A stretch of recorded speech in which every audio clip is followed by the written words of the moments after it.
네, 오늘은 마가복음 강의 마가복음 48번째 시간입니다. 하나됨으로 실현되는 하나님 나라라는 제목으로 본문은 마가복음 9장 38절에서 41절까지의 말씀 함께 은혜를 나누고자 합니다. 자, 먼저 영상 하나 좀 보고 지난주에 있었던 뉴스 한 토막 좀 보고 말씀을 이어가도록 하겠습니다. 코로나19로 인한 고통은 취약계층에 더 가혹하죠. 태국에서는 끼니 걱정하는 사람들이 무료로 식료품을 가져갈 수 있는 저장고가 길거리에 하나둘 생기기 시작했는데요. 여기에 이름 없이 자발적으로 물건을 채워넣는 사람들이 늘면서 전국적으로 확산되고 있습니다. 방콕에서 유석조 특파원이 취재했습니다.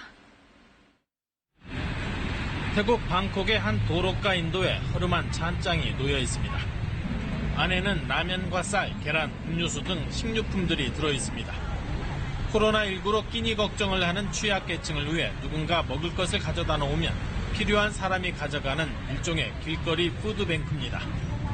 ก็มีกำลังใจขึ้นดีครับถึงช่วยได้ไม่มากก็ช่วยประทังชีวิตไปได้ 3-4 วันก็โอเคครับ ดีใจค่ะที่ได้แบ่งปันที่ว่าเขาไม่มีกินที่ว่าเขาลำบากกว่าเรายังพอมีทานก็แบ่งปันเพื่อนด้วยกันค่ะ 컨설턴트 일을 하는 한 네티즌이 처음 5군데에 설치해 시작했지만 지금은 태국 77개 주 가운데 51개 주로 확산됐습니다. พอผมทำวิดีโอสรุปออกไปก็มีคนให้ความสนใจแล้วก็ตอนนี้ตู้เกิดขึ้นในประเทศไทยประมาณ250 ตู้ 식료품이 금방 없어지지 않을까 걱정도 있었지만 끊임없이 물건을 채워넣는 사람들이 나오면서 저장고에 물건이 떨어지지 않습니다. 이곳은 물건을 두고 가는 사람이나 가져가는 사람이나 언제든지 방문할 수 있기 때문에 줄을 설 필요는 없지만 혹시 사람이 몰릴 수 있기 때문에 이렇게 바닥에 거리두기 표시를 해놨습니다. 일부 주에서는 한 가족이 식료품을 싹쓸이하는 CCTV 동영상이 공개되면서 논란이 일기도 했습니다. 하지만 SNS를 통해 훈훈한 나눔의 소식들이 퍼지면서 자발적으로 참여하는 사람들이 늘고 있습니다. 방콕에서 KBS 뉴스 유석조입니다. 네, 코로나19로 어두운 소식만 있는 것 같지만 또 세계 곳곳에서 또 이 어두움 가운데에서도 다르게 살아가는 한 삶의 모습을 우리가 또 보게 된 거죠. 태국 방콕에서 이 나눔 문화가 있는 겁니다. 자, 우리가 인생을 살면서 이 어려움이 언제든지 닥칠 수 있거든요. 그런데 그 어려움이 닥쳤을 때 내가 혼자가 아니라는 것, 내가 누군가와 연결되어 있구나라는 것만 알아도 그 위기를 극복해 나아가는데 우리는 큰 힘을 얻을 수 있습니다. 반면에 아무리 견실해 보이고 위기에 흔들리지 않을 것 같은 그런 사람이고 또는 그런 순간이더라도 혼자라는 것, 고립됐다고 생각하는 순간에 사람은 희망을 잃게 됩니다. 그리고 그 삶의 위기 속에서도 찾아들 수 있는, 얻을 수 있는 기쁨이나 만족함이 사라져 버리는 거예요. 지금 우리가 이 코로나19를 경험하면서 새삼 알게 되는 사실이 있죠. 그것은 평상시에 우리가 살아갈 때 건물 안에 들어가 있고 자기 집에 들어가 있고 직장 안에 들어가 있다 보니까 우리가 다 따로따로 사는 존재라고 생각했던 거예요. 그런데 이 코로나 바이러스로 인하여서 우리가 새삼 알게 된 사실은 우리가 서로 연결되어 있는 존재라는 거예요. 건물 안에 들어간다고 해서 그 연결성이 끊어지지 않고 이 땅에서 호흡을 하며 살아가는 우리 모두가 서로가 연결된 존재라는 것들을 우리가 새삼 깨닫게 됐다는 거죠. 나 하나쯤은 괜찮겠지라고 생각했던 사람들 때문에 지금 어떻습니까? 여파가 금방 왔죠. 이태원발 또 클럽에서 무책임하게 그리고 이후에 자기 동선을 밝히지 않았던 사람들 때문에 또 지금 진정세에 접어들었던 이 코로나가 다시 많은 사람들한테 우려를 낳게 하고 학부형들 또 많은 경제 여러 여파들 가운데 지금 피해를 입히고 있어요. 피해를 입는 거예요, 분명히. 그런데도 또 뉴스를 접해보면 지금 이태원을 막으니까 뭐 건대라든지 다른 압구정으로 다시 이 젊은이들이 다시 분산되어서 거기서 또 저녁에 밤 문화를 즐기고 있다는 얘기가 또 나오고 있어요. 무책임한 거죠. 여전히 우리가 서로 연결되어 있다는 것들을 자꾸만 부정하는 가운데에서 자기 혼자만의 생각들을 할 때 그 사회는 불행해지기 마련이거든요. 그 사회는 안전하지 못한 사회가 되어지거든요. 분명한 사실은요, 우리는 이 땅에 태어날 때부터 서로 간에 연결되어 있는 존재고요, 서로를 향해서 책임 있는 존재로 살아가도록 태어난 존재들이에요. 자기만 생각하거나 생존 그리고 자신의 이익에만 골몰할 때 단기적으로는 그것이 나에게 도움이 되어진다고 생각하지만 궁극적으로는 그 생태계가 파괴되어지고 자기가 살아가는 그 지역이 네트워크가 무너지면서 누구도 안전을 보장하지 못하는 시대로 접어들게 된다는 것을 우리가 다시 한번 이 코로나19를 지나가는 지금 한복판일지 끄트머리일지 알 수 없지만 이 가운데서 우리가 알아야 되는 이때 분명히 깨닫고 되새김하고 명심해야 될 아주 중요한 진리라는 거죠. 자, 이것은요, 개인과 개인 간의 문제에서만 해당되어지지 않아요. 국가와 국가 간에서도 이런 일이 벌어져요. 최근에 우려되는 나라 중에 어느 나라가 있냐면 멕시코라는 나라가 있어요. 이 북미 자유무역 협정을 미국과 멕시코가 맺었거든요. 그러면서 이 서로 간에 이익이 될 줄 알았는데 이 미국의 이 대기업의 하청업체로 이 멕시코가 전락을 해버린 거예요. 그러면서 이 대다수의 국민이 더욱더 가난해진 상황으로 벌쳐지게 됐고 그 협상에 참여했던 정부 관료들은 책임이 두려워서 미국으로 다 도주해버렸어요. 자, 그렇게 되니까 국가 경제가 엉망이 돼버리니까 이 멕시코 사람들이 선택하게 된 게 뭐냐? 마약 판매에 참여하기 시작하는 거예요, 나라가. 멕시코에서 10달러면 살 수 있는 코카인이 미국에 건너가면 1000달러에 판매할 수 있는 거예요. 국경을 넘어서 밀매를 하고 밀수를 하고. 결국 이것이 계속 심해지니까 멕시코에서 이 마약 조직인 카르텔이라는 게 생기기 시작했어요. 이게 엄청나게 거대한 범죄 조직이 되면서 나중에는 이 정부와 무력 충돌이 일어날 정도로 세력이 커져버렸어요. 정부에서 이대로 안 되겠다 싶어서 이 카르텔을 공격할 수 있는 특수부대를 창설했어요. 그랬더니 이 카르텔이 특수부대원들을 돈으로 또다시 매수해서 정부에 또다시 엄청난 부담이 되어지기 시작한 거예요. 결국 이 나라 전체가 지금 혼돈에 빠지기 시작하는 거죠. 그렇기 때문에 우리가 명심해야 됩니다. 나라는 존재가 결국 혼자가 아니라는 거예요. 나는 분명히 내 옆에 사람과 연결되어 있고요. 그리고 내가 속한 사회 속에서 국가 속에서 동시대를 살아간 우리가 연결되어 있다는 것들을 잊으면 안 된다는 거예요. 최근에 벌어졌던 강북에서 벌어졌던 경비원을 폭행하고 갑질을 해서 결국은 그 수모감을 참지 못했던 경비원이 스스로 목숨을 끊게 됐던 일이나 또 온라인상으로 벌어졌던 N번방이라는 이 성착취 불법 동영상을 공유했던 이 사건들 다 이게 들어가 보면 나라는 존재가 타인과 연결된 존재라는 것들을 자꾸만 잊어버리는 데서 벌어지는 거예요.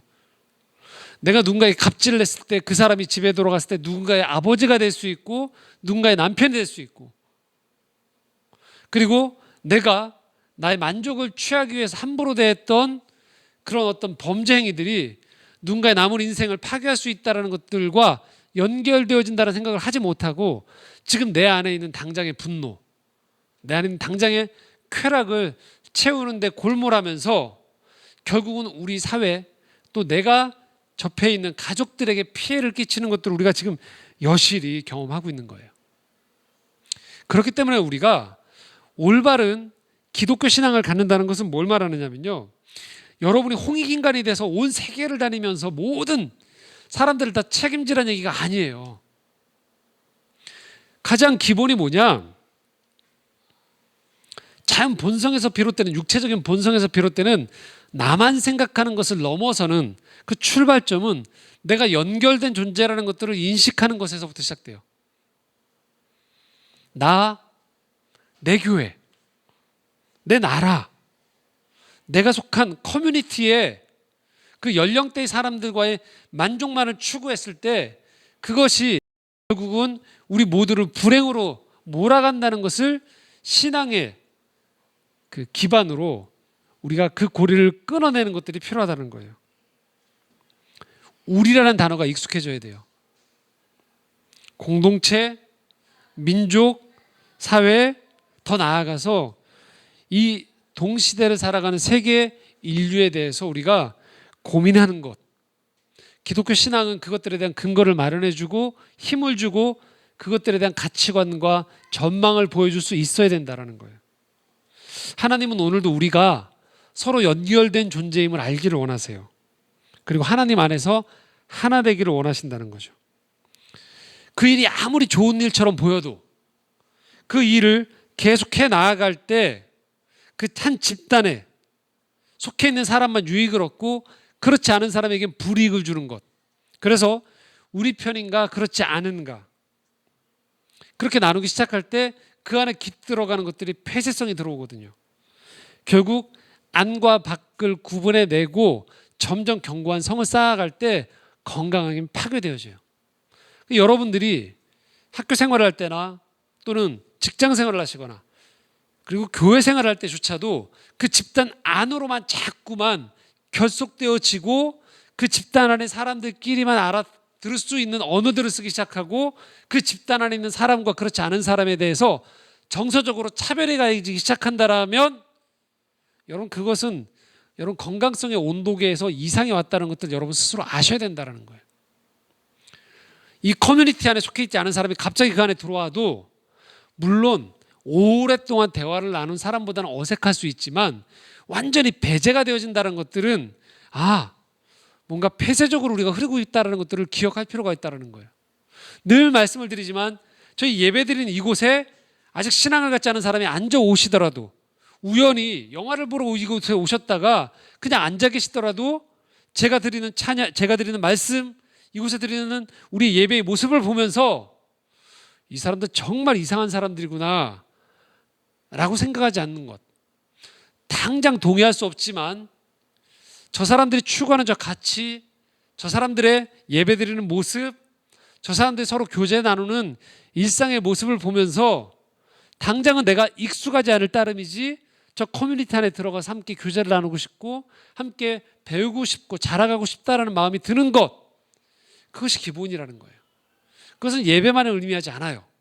여러분이 속 어느 곳에 있든지 어느 커뮤니티에 들어가든 그 커뮤니티가 건강한가는 무척 중요하다는 거예요. 왜? 그 커뮤니티가 건강하지 못할 때 그 안에 속해 있는 여러분도 어느새 여러분 영향을 받게 되고 물들게 되어 있기 때문에 그렇습니다. 하나님은 그리스도인들이 거하는 곳이 반드시 교회만이 아닌 사회 속에서 세상 속에 들어갔을 때 우리라는 존재로 인해서 편가르기가 조금 더 줄어드는 걸 원하세요. 분열과 다툼이 우리가 원인을 제공하는 것, 점점 더 폐쇄적으로 가는데 우리가 일조라는 것이 아니고요. 그 고리를 끊는데 여러분의 말과 경험과 섬김이 도움이 되기를 원하세요.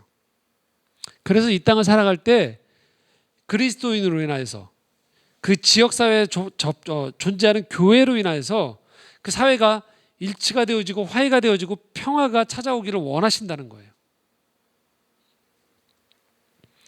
에베소서 2장 16절 17절 그래서 십자가의 정신을 이렇게 말씀합니다. 함께 읽겠습니다. 또 십자가로 이 둘을 한 몸으로 하나님과 화목하게 하려 하심이라. 원수된 것을 십자가로 소멸하시고 또 오셔서 먼 데 있는 너희에게 평안을 전하시고 가까운 데 있는 자들에게 평안을 전하셨으니. 이게 십자가 정신이에요. 위로는 하나님과 인간 피조 세계가 깨어졌던 것들이 회복되어지게 만드는 것이 십자가의 은혜예요. 옆으로는 사람과 사람 사이에, 사람과 피조 세계 가운데 갈라져 있고 분열되어 있는 것들을 끌어서 하나로 만들 수 있는 힘이 바로 십자가의 능력이라는 거예요. 한 개인의 내면을 돌아볼 때에도 살아오면서 죄로 인해서, 상처로 인해서, 인생의 실패로 인해서 분열되어졌던 자아가 점점 십자가의 은혜로 말미암아 일치가 되어지고 나의 정서와 자아가 점점 하나가 되어지는 거예요. 온전해지는 거예요. 통전적으로 변화가 되어지는 거예요. 이것이 바로 십자가의 능력이라는 거죠. 여러분, 우리가 교회를 다닌다고 그러는데 그 교회가 자꾸만 세상과 나를 편가르게 하고요. 그 교회 안에 문화가 자꾸만 편가르기가 되어져서 점점 계속 몇 주째 얘기하지만 사다리식으로 계속 이곳을 올라가는 사람과 그렇지 않은 사람을 구분하는 방식으로 하는 것이 건강하지 않다라는 거예요. 그리스도인이 그곳에 들어갔을 때 아직 십자가의 은혜를 모르는 사람들이 이 그리스도의 화해의 정신을 가진 사람 때문에 혜택을 보는 거예요. 긴장이 누그러뜨려지는 거예요. 조금 더 험한 말들이 덜해지게 되는 거예요. 그것이 바로 십자가의 정신을 경험한 사람들이 그의 내면 안에서, 그의 개인적인 관계 안에서, 그가 속한 사회 안에서 들어가줘야 된다는 거죠. 그렇게 본다라면 대단히 부끄러운 얘기지만 지금 한국 사회에서 교회가 이 역할을 잘 감당하느냐? 그렇지 못하다라고 정직하게 인정을 해야겠죠. 십자가가 들어간 곳에서 그 십자가로 크게 십자가를 올려놓고 예배당이 커질수록 지역 주민들이 불편한 시선을 갖게 되어져요. 어느 곳에 교회가 들어오면 제일 먼저 긴장하는 게 여러분 어딘 줄 아세요? 거기에 미리 있었던 교회들이 긴장하는 거예요. 교회가 건물을 짓기 시작하면 지역사회가 긴장을 해요. 왜요? 이제 주차난이 시작되는구나. 실제 분쟁 중인 교회와 지역사회들이 꽤 돼요. 한국 사회에서. 언론에 비춰지는 그리스도인들의 모습이 뭔가 자성하고 화해를 위해서 기도하고 그리고 상대방의 입장을 이해하지 못했던 것들을 더 이해할 수 있는 그런 장을 마련하는 것이 아니고 더 한쪽으로 갈등을 증폭하는 역할들을 해나가는 데 있어서 굳어있는 그리스도인의 모습들이 보여지고 목회자의 얼굴들이 보여지고 그들의 강성 발언들이 점점 사회 속에 퍼져나가기 때문에 오늘 이 사회 속에서 교회의 모습, 그리스도인들의 모습은 긍정적이기보다 부정적인 것들이 계속 많아지는 것이죠. 왜 그럴까요? 십자가의 은혜가, 십자가의 능력이, 십자가를 이 땅에 보내신 하나님의 뜻이 무엇인지를 우리가 더 깊이 성찰하지 못하기 때문에 그래요. 자신의 내면 안에서, 관계 안에서 이것들을 은혜로 여기지 못하고 도리어 또 다른 편가르기의 수단으로 사용하기 때문에 그렇습니다. 자, 오늘 우리가 말씀을 접했던 예수님의 제자들도 똑같이 이렇게 됐다라는 거예요. 그들이 예수님과 함께 사역을 하고 가르침과 권능을 행하고 많은 치유가 역사가 일어났음에도 불구하고 지난주 말씀에서 제자들 보았던 것처럼 그들은 내부 안에서 누가 더 큰가? 이 땅에 킹덤 오브 갓, 하나님의 왕국이라고 그들이 생각하는 하나님의 나라가 아닌 왕국이 세워질 때 내가 거기서 어느 자리를 차지할까를 생각하면서 누가 더 큰가를 겨뤘던 거죠. 그랬던 그들의 분열과 이 성쌓기, 더 누가 사다리를 올라가느냐의 경쟁이 그들의 사역의 바운더리에 밖에 있는 사람들에게도 똑같이 적용이 되는 모습을 여러분 보시게 됩니다. 38절 말씀입니다. 함께 읽겠습니다. 요한이 예수께 여짜오되 선생님, 우리를 따르지 않는 어떤 자가 주의 이름으로 귀신을 내쫓는 것을 우리가 보고 우리를 따르지 아니함으로 금하였나이다. 제자들이 찾아온 거죠. 밖에서 접한 거예요. 그 소식을. 어떤 소식을? 우리를 따르지 않는 자. 자, 어떤 걸 말하냐면요, 이 복음서에 나와 있는 제자 공동체가 있어요. 예수님을 따르는. 그런데 여러분 오해하시면 안 되는 게 예수님과 딱 12제자만 다닌 게 아니에요. 이거는 핵심 그룹이고요. 그렇지만 넓은 의미에서 여인들과 여성들과 이 예수님을 따라다니던 그룹들이 있어요. 어느 곳으로 가든 쭉 따라다녔던 그룹들이 있는데요. 지금 이 제자들의 말은 뭐냐면 어느 다른 지역에서 우리가 소식을 접했어요. 근데 어떤 얘기냐면 우리의 커뮤니티 안에 안 들어온 예수님과 시간과 공간 그리고 제자들과 함께 같이 활동하지 않았던 다른 곳에서 지금 예수님의 이름을 가지고서 귀신을 쫓는 일이 벌어졌습니다. 그래서 우리가 그 일을 금지시켰다라는 거예요. 그 예수님께 칭찬을 듣기 원했던 거예요. 그렇게 보고를 했어요. 그러니까 우리를 따르지 않았기 때문에. 조금 더 쉽게 얘기하면 우리 편이 아니어서. 자, 귀신을 내쫓는 것을 금했다라고 했는데요. 우리가 지금 벌써 48번째죠. 쭉 오는 동안에 몇 차례 귀신 쫓는 본문들을 보게 되었죠. 그때마다 제가 계속 들었던 말씀이 뭡니까? 귀신을 쫓아낸다는 건 뭐냐면 귀신에 사로잡혔던 그 사람이 귀신으로 인해서 사람답게 살지 못했던 삶이 귀신이 내쫓아침으로 말미암아 회복이 된다는 거예요. 이제는 사람답게 살 수 있게 된다는 걸 의미하는 거예요. 정상적으로 다른 사람과 관계를 맺을 수 있게 된다는 거고 꿈을 가질 수 있게 되어지고 인생에서 희망을 가질 수 있게 된다는 걸 의미하는 거예요. 그것이 바로 귀신을 쫓아내는 것들의 아주 드러나는 삶의 열매예요.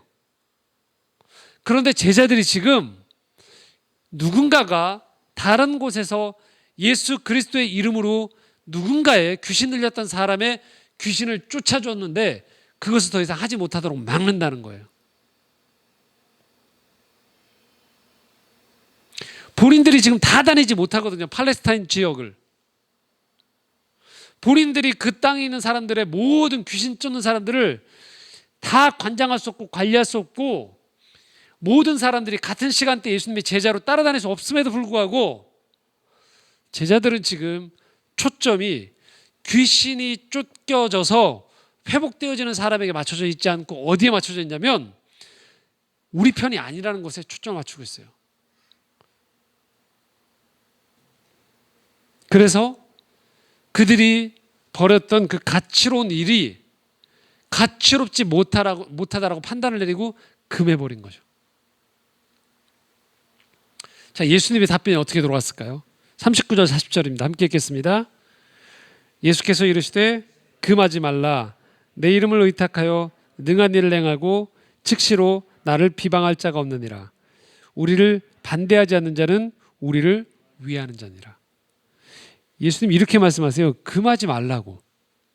계속 귀신 쫓게 내버려두라고. 정말로 그들이 예수 그리스도의 이름을 빌어서 예수 그리스도의 능력을 의지해서 그들이 귀신을 쫓아내서 그 대상이 됐던 치료를 받게 된 사람이 인간답게 살 수 있다라면 삶의 회복이 될 수 있다라면 하나님을 만날 수 있다라면 그건 하나님의 일이라는 거예요. 그래서 금하지 말라는 거예요. 자, 여기서 주의할 사항이 있어요. 이단들과 똑같이 그냥 이 본문들을 헷갈릴 수 있어요. 이단들도 하나님의 이름을 빌어서 일을 하니까 그러면 그들도 막지 않아야 되는 거 아닙니까? 예, 구분하셔야 됩니다. 왜냐? 하나님 나라의 일은 그의 열매를 보면 알 수 있다는 거예요. 그 열매가 위로는 하나님을 공경하고 옆으로는 건강한 공동체성을 가지고 사회 속에서 보탬이 되어지며 전체의 공교회 이 안에서 같은 신앙 고백을 할 때를 의미해요. 이건 이단과 구분하셔야 돼요. 합당한 하나님 나라의 열매가 맺혀지지 않음에도 불구하고 입으로만 하나님을 거론하고 예수 그리스도의 능력을 의지하는 것을 지금 얘기하는 게 아니에요. 예수의 말씀은 지금 당장 우리와 당장 함께하지 않더라도 그들이 하고 있는 일, 그들의 열매가 하나님 나라에 합당한 열매를 맺고 있고 하나님 나라에 합당하게 그 일들이 이루어지고 있다면 지금 당장의 우리 편이 아니고 우리 커뮤니티 안에 들어오지 않더라도 그들이 하는 일을 내버려 두라는 거예요. 아니 격려해 주라는 거예요. 40절 말씀 이렇게 얘기하고 있습니다. 우리를 반대하지 않는 자는 우리를 위하는 자니라. 우리는 하나라는 거예요. 우리가 여기서 중요한 하나님 나라의 원리를 알 수 있는 거예요. 하나님 나라는 여러분 이 땅에 편만하게 퍼지는 거예요. 넓게 퍼지는 거예요. 내 신앙의 전통과 경험으로 좁게 재단해서는 안 됩니다. 우리가 하나님 나라를 이야기할 때는요, 이 하나님의 일하심을 좀 더 넉넉한 시선으로 볼 필요가 있다는 거예요. 하나님 나라를 알면서 우리가 살아간다는 것은 뭘 의미하느냐? 아주 좁은 시각으로 긴장하면서 누가 옳고 그른지를 판단하고 자꾸만 구별짓는 방식을 의미하지 않아요. 오늘도 이 땅에서 각기 다른 모양으로 하나님 나라를 위해서 살아가면서 이 세상을 바꿔나가는 사람, 이 세상을 치유하는 공동체가 있고, 그렇게 당장 내 경험과 기준으로는 헤아릴 수 없지만 또 다른 방식으로 하나님을 경외하는 사람들이 이 땅에서 그렇게 하나님 나라의 일을 이루어간다는 기대감을 갖고 그것들을 넉넉한 시선으로 보아줄 줄 아는 것을 의미합니다. 우리끼리 우물한 개구리가 되어서 미세한 율법 한 구절 한마디를 가지고서 마치 천국의 열쇠를 독점한 것처럼 착각해서는 안 된다는 거예요. 자, 갈라디아서 5장 14절, 그래서 우리에게 이렇게 말씀합니다. 함께 읽겠습니다. 온 율법은 내 이웃 사랑하기를 내 자신같이 하라 하신 한 말씀에서 이루어졌나니. 이게 뭐라고 써 있습니까? 온 율법이에요. 성경부를 하고 율법을 외우고 율법에 대한 여러 가지 세미나를 해도 그 모든 귀결점이 어디로 향하는 거냐? 기준이, 율법이, 여러분 성경책을 읽으시면 성경책에 다 안 나오거든요. 여러분이 어떻게 이사를 가셔야 될지, 어느 직장에 가셔야 될지, 누구를 만나야 될지 성경에 정확히 지목이 안 돼 있거든요. 그런데도 우린 자꾸만 그걸 세세하게 나누고 이것은 해도 되고 안 해도 되는 것들을 계속 나눠서 하는 사람과 하지 않는 사람을 자꾸 구분하게 되거든요. 그런데 이 모든 세미나를 하고 훈련을 받고 다 하더라도 이 모든 것들이 귀결되어지는 게 있다는 거예요. 뭐예요? 내 이웃을 무엇처럼? 내 자신같이 사랑하는 것. 거기로 귀결된다는 거예요. 오늘 우리가 만나는 이 땅의 사람들과 우리가 살다 보면 무수하게 많은 문제들이 부딪히게 되어 있어요. 저도 주중에 필름 포럼 사역을 하면서 또 외부에서 많은 강의와 만남들을 가지면서 여러분, 항상 해피하고 항상 축복하는 모임만 있지 않아요. 우리도 심각한 회의가 많고 조정해야 될 게 있고요. 때로는 이것들을 헤쳐나갈 수 있을까에 대한 큰 상가 같은 일들이 많아져요. 혼돈스러울 때가 있다는 거죠. 그럴 때의 기준이 뭘까요? 우리에게 이렇게 물어보는 거예요. 과연 이 문제와 이 관계 앞에서 이 문제 앞에서 주님이 지금 하셨던 그 말씀처럼 내 자신을 사랑하는 것처럼 이 문제 속에 함께하는 사람과 이 공동체, 이 문제 속에서 과연 사랑한다는 게 무엇을 의미할까? 나는 어떻게 이것을 사랑을 실천해 나아갈까를 고민해 본다는 거예요.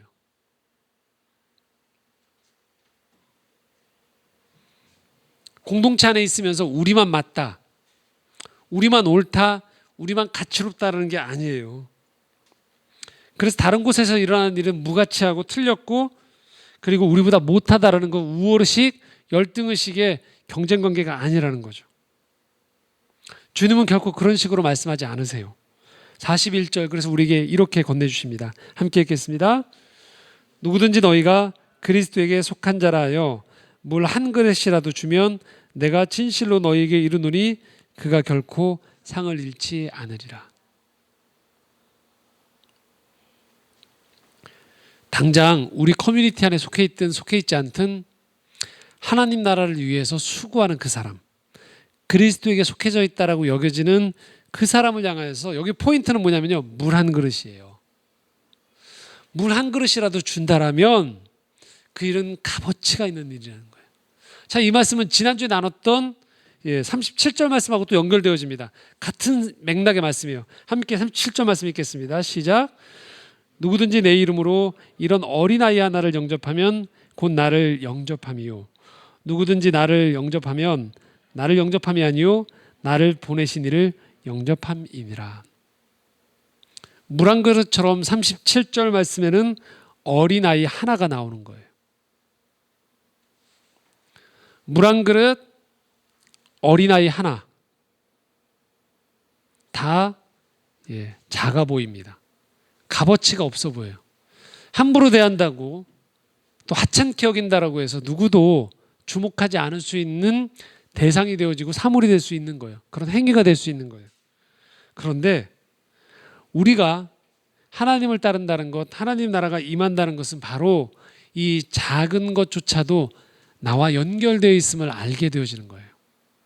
하찮게 여기지 않는다는 거예요. 소중하게 본다는 거예요.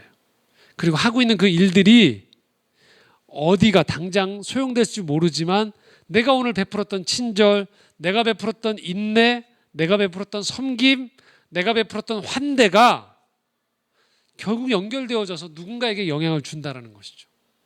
내가 오늘 누군가에게 친절한 말 한마디를 건넸던 것이 그 사람에게 전달되어져서 그 사람을 회복시켜서 나는 만나지 못하지만 그 회복된 사람, 기분이 좋아지고 자존감이 올라갔던 그 사람이 다른 누군가에게 또 다른 친절을 베풀 수 있는 것을 우리가 당장은 볼 수 없지만 연결되어 있음으로 인해서 하나님 나라의 원리를 믿는 것을 의미하는 거예요.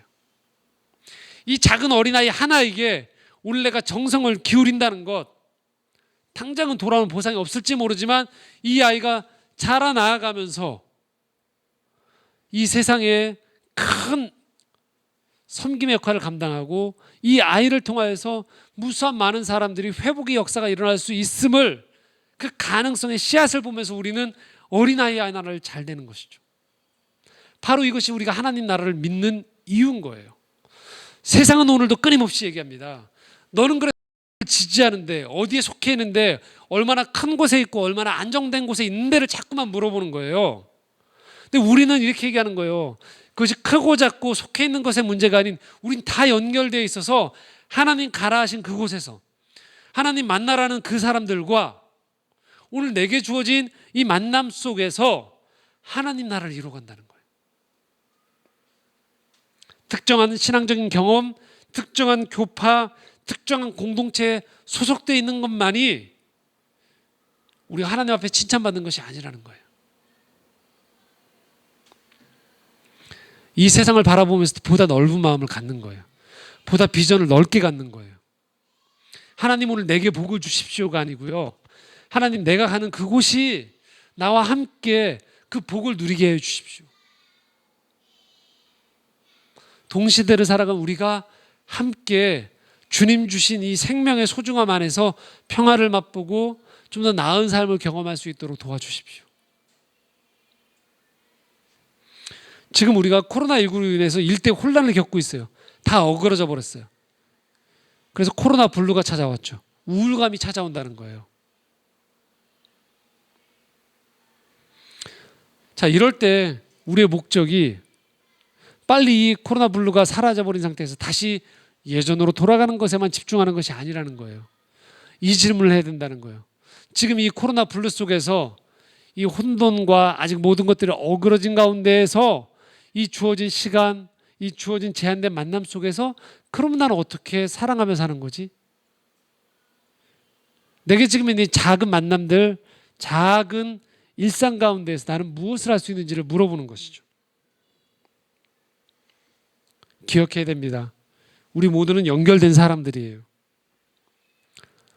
얼마나 젊은가, 얼마나 나이가 들었는가, 얼마나 부자인가, 가난한가, 선진국에 속해 있는가, 개발도상국에 속해 있는가가 아니라는 거예요.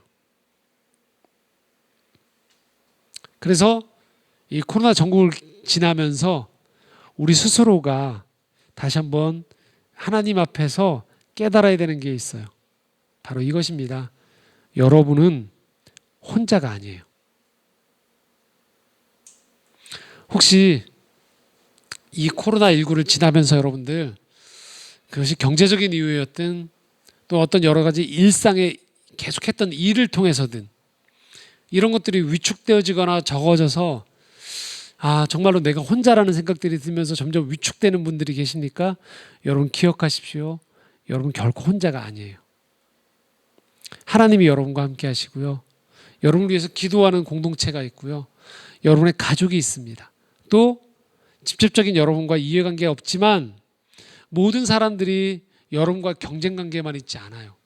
여러분이 길을 가다 넘어졌을 때 낯선 누군가도 얼마든지 여러분의 손을 잡아줄 수 있고 여러분 또한 그럴 수 있는 분들이세요. 우리는 결코 혼자가 아닙니다. 너무 작은 부분에 있어서 여러분이 시야가 고정되어 있고 거기에 고립되어 있는 것 같다라면 여러분 조금만 눈을 넓히십시오. 여러분은 지금 하나님의 크신 이 사랑과 자비 안에 거하고 있는 중입니다. 비록 여러분 눈앞에 보이는 당장의 작은 무수한 어려움들이 있지만 이 땅의 어려움보다 더 큰 하나님 나라가 오늘 여러분의 삶을 선한 길로 인도해 주고 계시다라는 거예요. 그리고 여러분 또한 여러분의 일상 가운데에서 혼자가 아님을 깨달은 여러분 스스로가 하실 일이 있어요. 여러분이 거하는 곳에서 여러분 자꾸만 여러분이 나누는 일, 분리시키는 일에 참여하지 마시라는 거예요. 우리가 서로가 서로에게 필요한 존재임을 일깨워주고요. 서로가 서로에게 소중한 하나님의 형상임을 일깨워주는 일에 여러분의 시간, 여러분의 마음, 여러분의 비전을 꿈꾸시기 바랍니다. 그리고 여러분의 그 수고를 하나님은 지켜보고 계세요.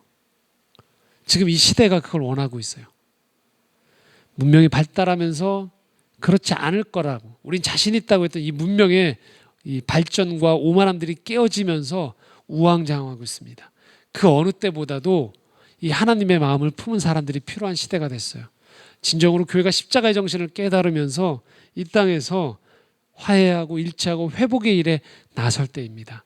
그리고 그 일에 여러분 또한 귀하게 쓰임받고 있다는 사실들 잊지 마시고 그렇게 하나님 나라를 위해 살아가는 우리 모두가 되어졌으면 좋겠습니다. 기도하시겠습니다.